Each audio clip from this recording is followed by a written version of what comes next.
सहायक क्रिया डू या डज।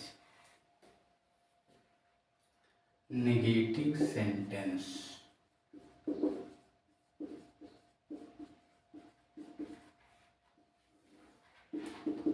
नकारात्मक वाक्य।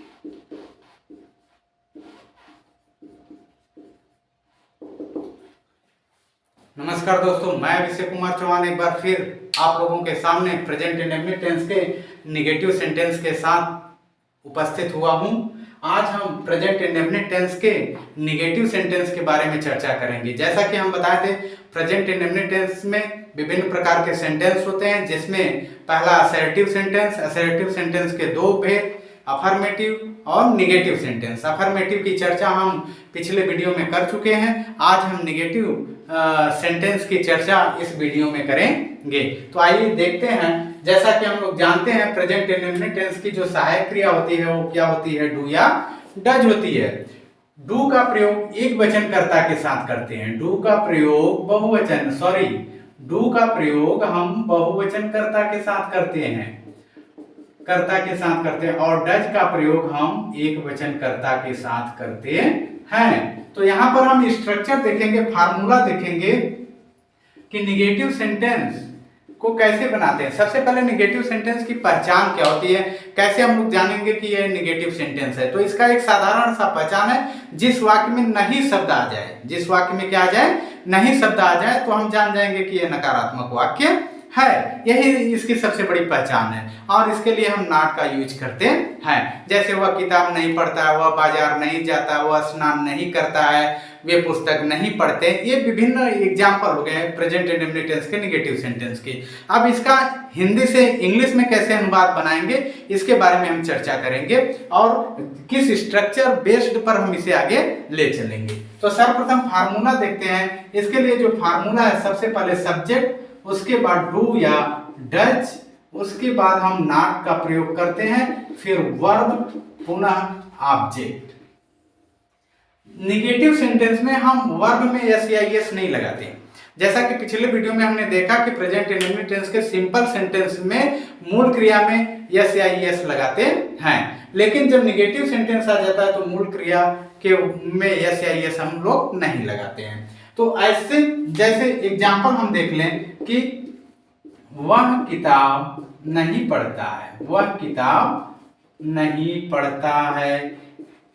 इसका क्या होगा ट्रांसलेशन? सर्वप्रथम क्या करते हैं? अनुवाद बनाने के नियम में मैं बता चुका हूं कि सर्वप्रथम कर्ता को देखते हैं। कर्ता क्या है? वह। वह की अंग्रेजी ही। अब यह एक वचन है तो डू रहेगा कि डज?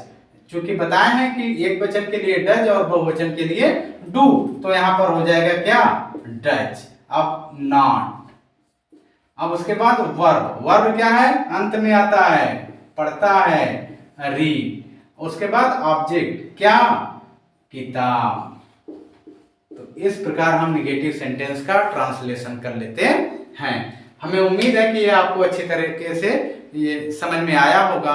यदि आप इसका स्क्रीनशॉट लेना चाह रहे हैं तो स्क्रीनशॉट ले सकते हैं।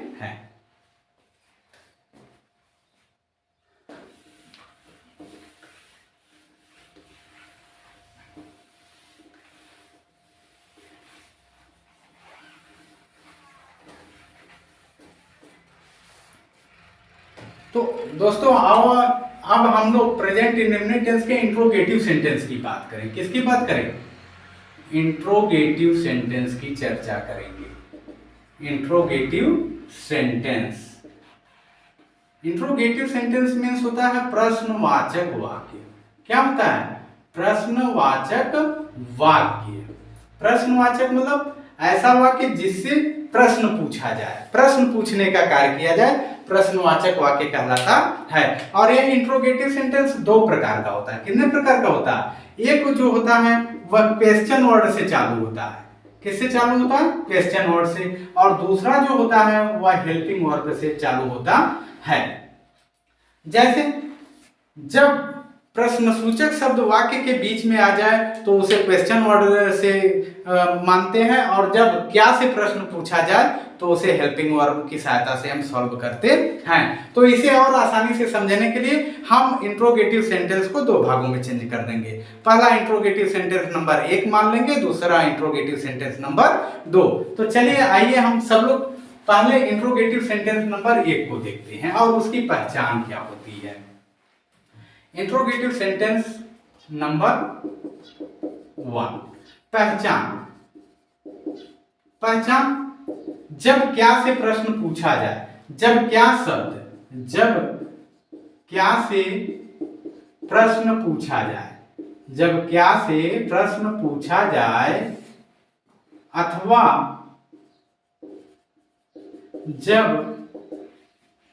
क्या शब्द वाक्य के पहले आ जाए, वाक्य के पहले आ जाए, तो हम उसे इंट्रोगेटिव सेंटेंस नंबर 1 मान लेते हैं। इंट्रोगेटिव सेंटेंस नंबर 1 कहते हैं। ठीक है। और ऐसे सेंटेंस का अनुवाद बनाने के लिए निम्न नियम अपनाते हैं। नियम क्या है? सर्वप्रथम ऐसे वाक्यों का अनुवाद बनाने के लिए सर्वप्रथम हम क्या शब्द की अंग्रेजी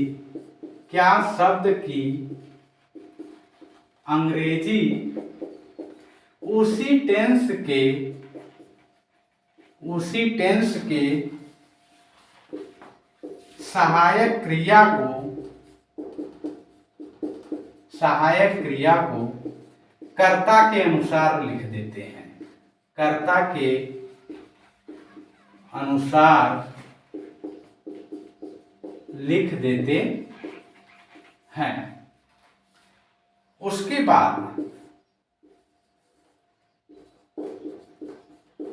बाद सब्जेक्ट, फिर वर्ब, सब्जेक्ट के बाद वर्ब, पुनः ऑब्जेक्ट लिख देते हैं। आइए इस पूरे नियम को हम निम्न एग्जाम्पल के माध्यम से समझते हैं। यानी इंट्रोगेटिव सेंटेंस नंबर 1 की पहचान क्या है कि जब क्या से प्रश्न पूछा जाए या जब क्या शब्द वाक्य के पहले आ जाए तो हम उसे इंट्रोगेटिव सेंटेंस नंबर 1 कहते हैं। और जैसे क्या वह बाजार जाता है, क्या वह स्नान करता है, क्या वह खाना खाता है, क्या वह पुस्तक पढ़ता है, ऐसे सेंटेंस को इंट्रोगेटिव नंबर 1 हम मान लेते हैं। और ऐसे सेंटेंस का अंग्रेजी में अनुवाद बनाते समय सर्वप्रथम हम क्या शब्द की अंग्रेजी उसी टेंस के सहायक क्रिया को लिख देते हैं। उसके बाद सब्जेक्ट लिखते हैं, फिर वर्ब, फिर ऑब्जेक्ट लिखते हैं। तो इस नियम को आइए हम एक एग्जाम्पल की सहायता से समझने का प्रयत्न करते हैं। एग्जाम्पल हमारा है, या इस नियम को हम एक फार्मूले में पहले पिरो दे रहे हैं। इस नियम को एक फार्मूले का रूप हम दे रहे हैं। जैसे यहाँ पर हम प्रेजेंट इंडेफिनिट टेंस के इंट्रोगेटिव नंबर 1 को पढ़ रहे हैं, तो सर्वप्रथम डू या डज, उसके बाद सब्जेक्ट, फिर वर्ब, फिर ऑब्जेक्ट, फिर अदर, इसे कर देंगे। एग्जाम्पल जैसे क्या वह घर जाता है, और लास्ट में क्या करेंगे? Question mark. जैसा कि प्रश्नवाचक शब्द की सबसे बड़ी पहचान है कि लास्ट में क्वेश्चन मार्क आते हैं।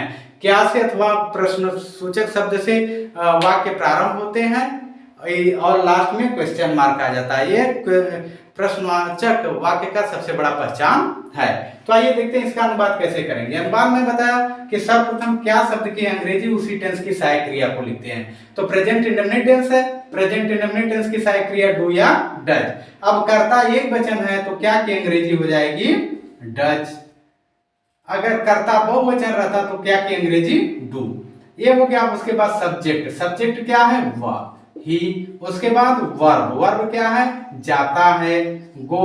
उसके बाद ऑब्जेक्ट, ऑब्जेक्ट नहीं दिया है तो अदर थिंग्स जो है उसे लिख देंगे, go to home, question mark. इस प्रकार हम इंट्रोगेटिव सेंटेंस का क्या कर सकते हैं, एग्जाम्पल बना सकते हैं और ट्रांसलेशन कर सकते हैं।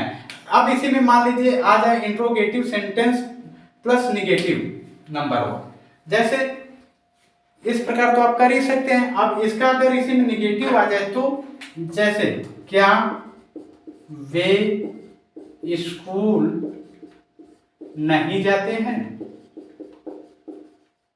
तब क्या होगा, ठीक उसी पैटर्न पर कर्ता बहुवचन है तो क्या की अंग्रेजी डू, उसके बाद सब्जेक्ट दे, एक वे की अंग्रेजी दे, उसके बाद क्या हो जाएगा वर्ब, नहीं उसके बाद नॉट आ जाएगा, क्या आ जाएगा नॉट, फिर वर्ब आ जाएगा go to school question mark. तो इस प्रकार आप प्रेजेंट इंडेफिनिट टेंस के निगेटिव सेंटेंस और इंट्रोगेटिव सेंटेंस नंबर 1 का अनुवाद हिंदी से इंग्लिश में कर सकते हैं। यदि आपको वीडियो अच्छा लगे तो इस वीडियो को आप अधिक से अधिक लाइक करें, सब्सक्राइब करें, दोस्तों के साथ शेयर करना न भूलें। दोस्तों आप एक सब्सक्राइब नहीं कर पाते हैं, सोचिए हम लोग इतनी गर्मी में कितना मेहनत से वीडियो बनाते हैं, आप केवल इसलिए सब्सक्राइब नहीं करते हैं कि लगता है कि आप लोगों का इसमें या पढ़ाने वाले का बहुत बड़ा फायदा है नुकसान है, आप हम लोगों का फायदा नुकसान मित्र समझने लगते हैं, इसलिए शायद सब्सक्राइब नहीं करते, क्योंकि सब्सक्राइब करने का कोई पैसा नहीं लगता, कोई चार्ज नहीं लगता है। इसलिए आप निसंकोच यदि हमारी मेहनत पसंद आए तो चैनल को सब्सक्राइब करें, दोस्तों के साथ अधिक से अधिक शेयर करें। धन्यवाद मित्रों, नमस्कार।